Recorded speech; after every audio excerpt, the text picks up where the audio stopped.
This is Jason Kaiser, vocalist of Origin. You're watching The Age of Metal.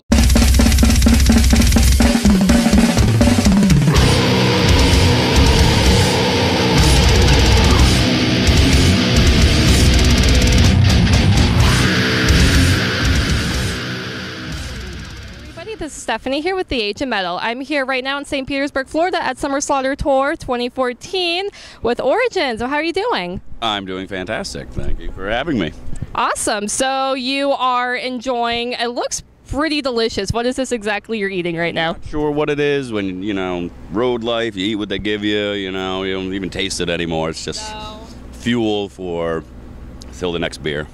There we go. That's a good way to put it. I like that. All right. So, like I said, we are on Summer Slaughter 2014. Overall, what's this tour been like so far? It's been pretty much what you would expect. It's spectacular. It's back to the brutal, I guess, for Summer Slaughter. And, it's great. We went into it thinking that more so than it even just being a brutal tour that, we already have toured with half these bands. We already know most of them. So it's like you have that camaraderie aspect of it that makes it more fun for us to hang out. We know there's no egos, there's no attitudes. It makes so we have a better time, we play better shows, the crowd get better shows, and it's just the cycle continues. So, yeah, it's been spectacular so far. Do you think this year's lineup has been better than some of the previous years? It's tough to say. There's, not to mention the fact that they, not taking shit on them or anything, but they recycle bands every once in a while, and that's fine. But I think the total package this year, yeah, it's probably one of the tightest they've ever had. Awesome. And, you guys have been on several Summer Slaughters in the past. Is there anything different about touring on Summer Slaughter than doing any other tours or festivals or anything? Well, obviously. You got to deal with 100 people every day.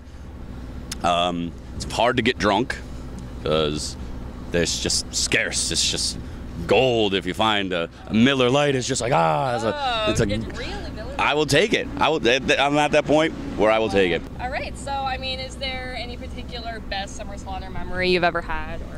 I almost died of heat stroke 2 days ago. That was pretty good. Good memory. 105-degree heat, Dallas, open air show. And, yeah, I made some poor decisions and wound up curled up in fetal position for a little while, but recovered just in time to play and then got heat stroke again on stage. So it's a good time. Well, hydrate yourselves. Right. So Omnipresent was just released. Overall, how are you feeling as, since the album has been released, you feel that the,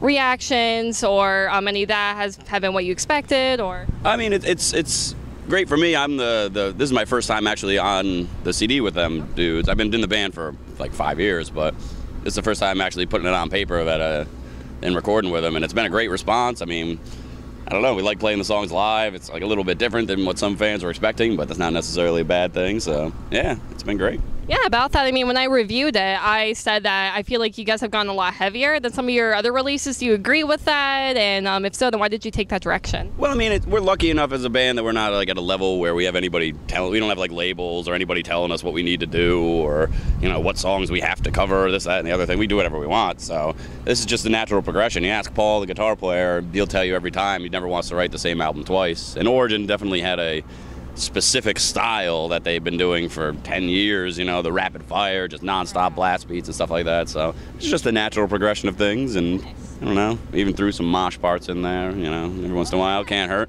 No, not never. All right, so you did mention that you guys always want to write a different album. Do you think that there's a benefit to that or anything? It's good not to limit yourself. It's good not to get cornholed into certain things, and then because you have to do it, and then it's expected, and if you keep changing it up, you never have the people that can shit on you for doing something different, not doing the same album 5 times and you do a different one, and then we're not a Monomarth, we're not going to put out that one album a dozen times. There's a lot of them. All right, so is there a particular lyrical concept that you had with this album or anything? Space and shit. I don't know. Shit. I could get deep, but read it for yourselves. You can make your own interpretation. It's art. Look up the lyrics. It is art. It's space art. Space art. Nice. So I was reading recently an interview with Paul. I don't remember. I think it was heavy metal, but he was saying that sometimes they incorporate different riffs or solos or anything from previous albums. Did you do anything with this album like that, or is this all just original? You just want something new? He's got a couple throwback riffs never from any other album that he's ever put out, but I don't think.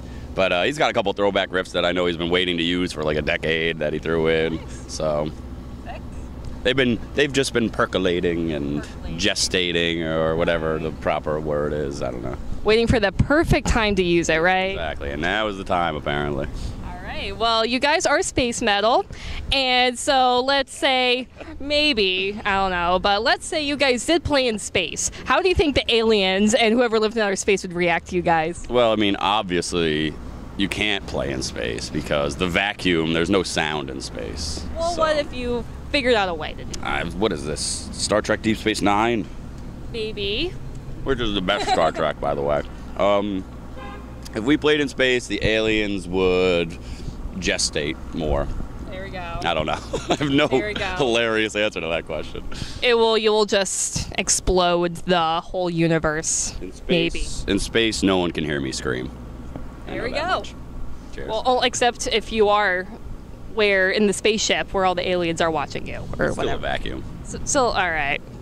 Anyway, so is there anything I guess I'm planning on going next or anything? We're finishing up Summer Slaughter at in Virginia, I think, and then we go on our own headlining run with King Parrot from Australia, who's fantastic, and Beyond Creation from Montreal, I think. So that's going to be a great little package, and we'll be hitting the spots Summer Slaughter didn't hit. So awesome. Yeah, we'll be doing that, and then we might be back in the States again in October, November. I can't announce that business yet, and then we're off to Europe in November, December. So we're keeping busy. And then 70,000 tons of metal, the heavy metal boat cruise to wrap it all up. Yeah, wish I can go on that one, but it does cost $1 million to go on it. But. It's worth it because you get to be on the boat watching it. If you can't watch them in space, you can watch them on the boat. Yeah, on the boat, we will sound much better than we would in space. We can actually hear us play when we're on the boat. All right, and here's the last question. Do you have a message for the fans or anything? Hail space. Hail space. All right, thank you guys for watching. This is Stephanie Jentz with The Age of Metal, and Origin has a lot of great touring going on this year. Check out Omnipresent if you haven't, and stay metal.